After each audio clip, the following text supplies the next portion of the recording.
Okay, so hi John.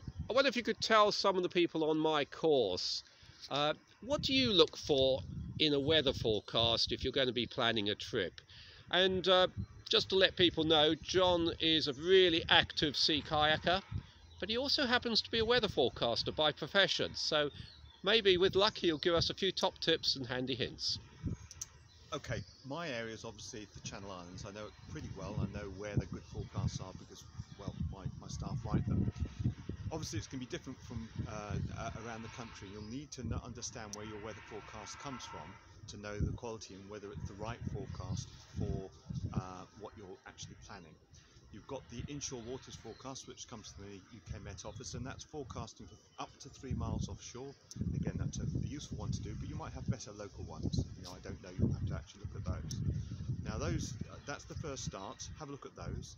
Once you've got that information, then what you can do is you can go into the models and actually look at the models on an hourly basis in the area that you're actually going to go kayaking, and that will give you a really good handle on when the changes that are identified in the forecast will occur. Well, that's great. But if there's people planning a trip, are there any sort of things in terms of all these internet forecasts that are out there? Because I know there's loads and loads of different forecasts available, but are there any sort of ideas and tips you can give to people to know just which ones they want to choose from? Right, okay.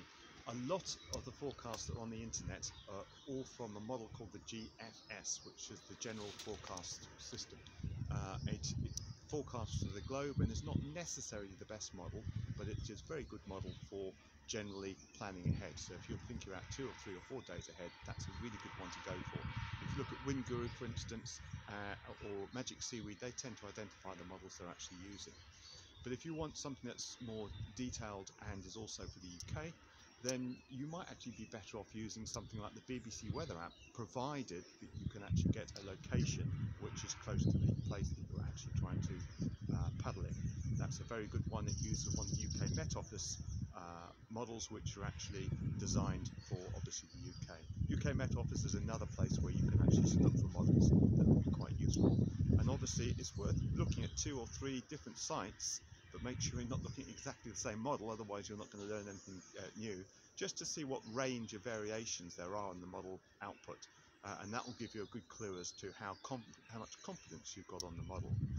The other thing I tend to look out for once I've actually looked at the model data is to look at the real weather, what's actually happening. Now, here in Jersey, I know there's a really good anemometer down at the harbour, so I will look at that and compare that to what the model says. And normally what you'll find is the wind direction is actually pretty good, but the wind speed may well be out by quite a bit, so that gives you a good idea whether it's over forecasting or under forecasting.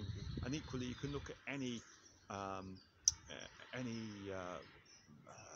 airport where they also give observations. You'll have to understand how to read a METAR, but it's quite simple really, and that will give you the wind on a half-hourly basis. Now, as long as that's a well-exposed airport that you're looking at, and Jersey Airport, Guernsey Airport are good examples, then that can also help you with understanding what the weather is doing compared to what the model is doing. And then obviously the local knowledge, understanding going out kayaking on a regular basis and then doing those checks means that you'll also understand whether something overreads or whether something underreads, and that really gives you a good indication of what's going on. So apart from dogs dashing past, thanks very much for that, John, and hopefully really insight into just what you're choosing. But just when you're choosing a local paddle, you're going to do one other thing around the islands, any of your trips, is there any other little things you do? Because I think you mentioned earlier that sometimes you sort of, how you plan out a few days before when you're checking the forecasts. Right, so if I'm always looking, if I'm planning a trip ahead, then I am looking always for sort of opportunities to do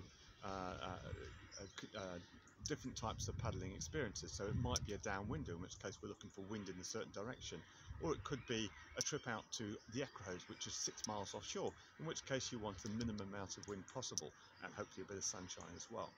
And so what I always do is I do tend to look at the isobaric charts which are forecast through there's WX charts, which is an excellent chart, and again you can get different model products on there, and you can have a look at the variations in the models, and they'll go forward to about 10 days ahead. And if you've got a particular day that you're planning for, it's worth continually looking up day on day on day and see if the forecast actually changes on those charts. If it's changing, you know there's not much confidence in it. If it's the same every single day, you can start to bring in the confidence and start to plan in a bit more detail. The other thing to look at, and again that's one I was just talking about, is when you need those certainty ones where you want it flat and you want it completely flat for a long period of time, to a long offshore or something like that.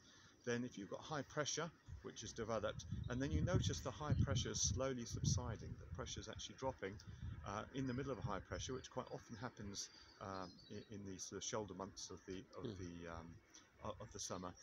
That's the time when you're going to get these long quiet spells with very little wind and excellent kayaking conditions.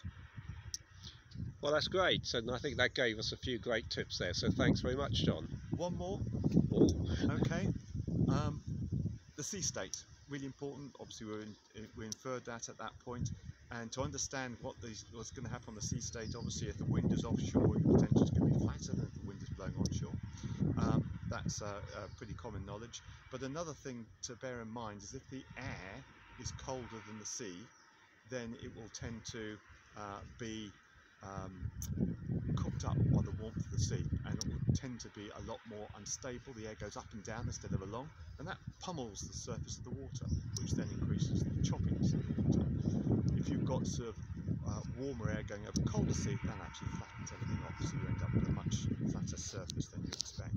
The other good pointer is to look at real observations. Now, the one that we use over here at the moment is the channel light vessel. It's in the middle of the channel, so it would be suitable for any of these coastal stations, coastal areas in the UK as well, and that gives you an idea of the swell.